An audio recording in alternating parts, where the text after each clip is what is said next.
This is the GWR Class 230, a small 3-coach train that is currently operating between West Ealing and Greenford. But this train has many incredible secrets that make it different from other trains. It's not powered by diesel or pantographs, but instead powered by batteries from the bottom of the tracks.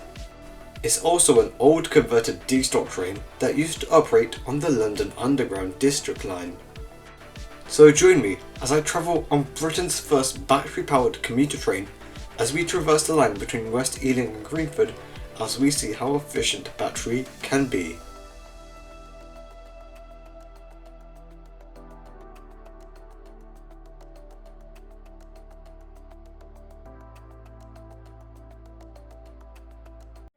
Hello there, today you find me at West Ealing, a station located on the Great Western Main Line, where I'll be taking a short ride with GWR from here to Greenford. I've actually done this trip before with GWR, however that was on our Class 165. Today we'll be riding a completely different train that could replace them in the future. I've rushed down to the platforms but unfortunately have missed my train by a few minutes, so let's do a little rundown about the station. West Ealing is located in Fare Zone 3 and is served by Great Western Railway and Elizabeth Line services only.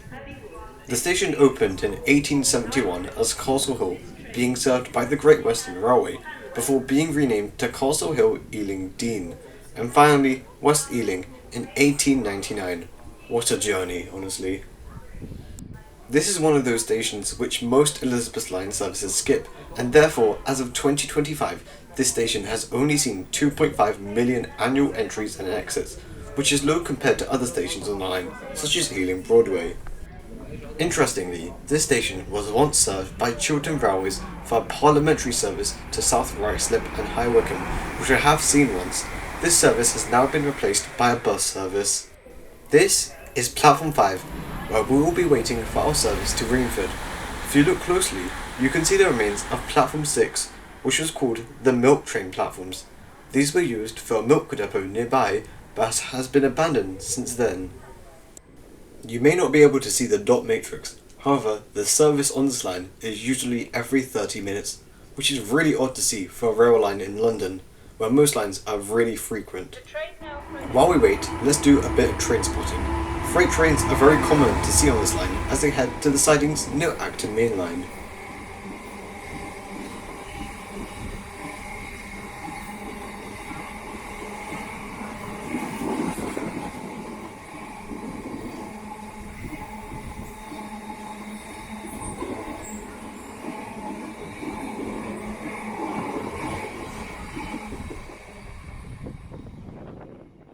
And of course we can't forget about the Elizabeth Line services that provide most of the services for the station, heading to destinations such as Heathrow, Reading, Shenfield and Abbey Wood.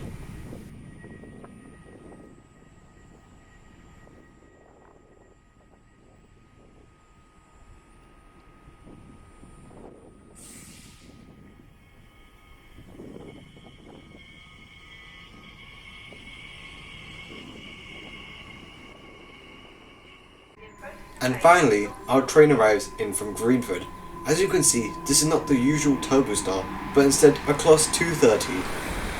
These trains were purchased from Vivaro after they went under administration back in 2023, and ever since then they've managed to refurbish one unit and put it into passenger service. Now you may be thinking to yourself, why exactly have GWR bought these trains, and what exactly makes them so special? Well, let's find out.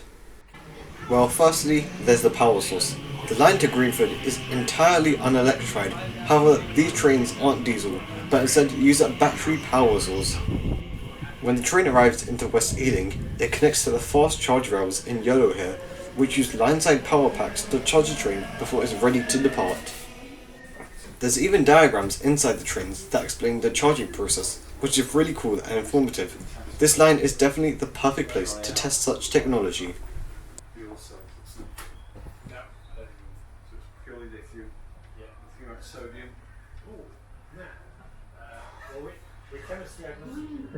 And secondly, these trains aren't exactly new. They use the body shells of the ex-London Underground D78 stock, which used to operate on the District line. This is actually the first time since their retirement in 2017 that they've been used in passenger service ever since then. They look very similar, as you can see in this side-by-side comparison. This particular unit is named the Viva Venturer, as it was able to break the record for the longest railway journey on a single charge from Reading to Oxford. Now then, let's board the train and take a seat. We depart West Ealing on time. The journey to Greenford will take 15 minutes as we cover a total distance of 2.5 miles at a top speed of about 60 miles per hour. Since I'm using an Oyster card, this journey will set me back £3, which isn't bad considering it covers the cost of going back and forth on the line. Now then, let's take a look at today's route. The distances between stations on this line isn't that long, and therefore, just after we depart West Ealing, we make our arrival into Drayton Green. After that, we'll make our way through a tunnel, where we'll make our arrival into Castle Bar Park, which is followed by South Greenford, which is one of London's least used stations, before finally arriving into the terminus, Greenford.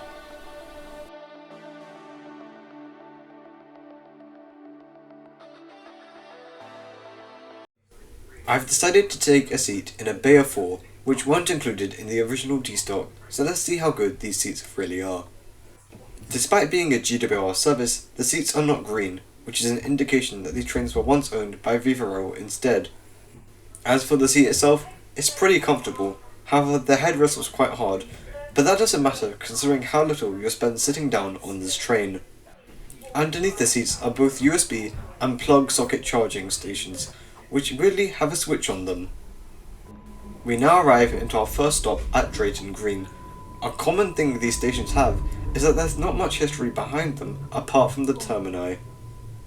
This station opened in 1905 as Drayton Green Halt, and was actually considered the least used station in Greater London from 2021 to 2023, with around 10,846 people using the station. Let's take a look at the interior of these trains. Just above the seats is a route map of the Greenford line, which, as you can expect, is very simple. As mentioned earlier, these are old D-stock trains, and this can also be seen in the longitudinal seating, which also do feature their own USB charging stations. But something you wouldn't expect to see on a tube train is a toilet. Let's see if it's any good. The toilets are just like what you would find on any other passenger train in the UK, but let's see if everything is in working order as it should be. Well, this is quite disappointing. Despite being in passenger services for a few weeks already, only the tap was working, while the dryer was not turning on and the soap was not dispensing at all. We're now arriving into Castle Bar Park. Just like Drayton Green, this station opened as a halt in 1904. This station had a ticket office at one point, however due to constant vandalism it was closed in 2005, and in 2008 Oyster cards could finally be used at all stations on the line.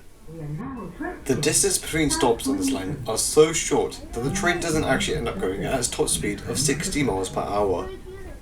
One thing I don't like about these trains is how long it takes for the doors to open and close. Being an old London Underground train, you would expect the doors to open quite fast, but as you can see here at West Ealing, that is not the case.